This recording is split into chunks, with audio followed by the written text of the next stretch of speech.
बोलना। Excuse me, हाँ? आप यहाँ फोन नहीं कर सकते। मैंने फोन किया नहीं है, आया है। मेरा मतलब है कि फोन पर बात नहीं कर सकते। मैं बात नहीं कर सकता। बिल्कुल सही।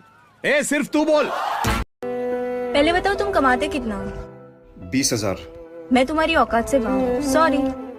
It's okay. एक्सक्यूज मी, महीने का 20,000 ना? दिन का।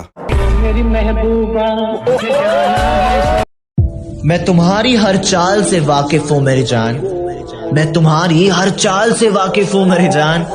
मैंने जिंदगी का आधा हिस्सा हरामियों के साथ गुजारा है।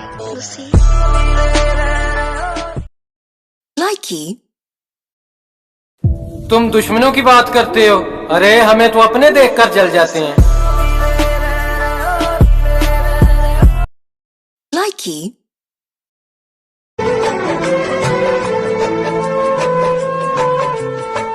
जाने वफा तुझ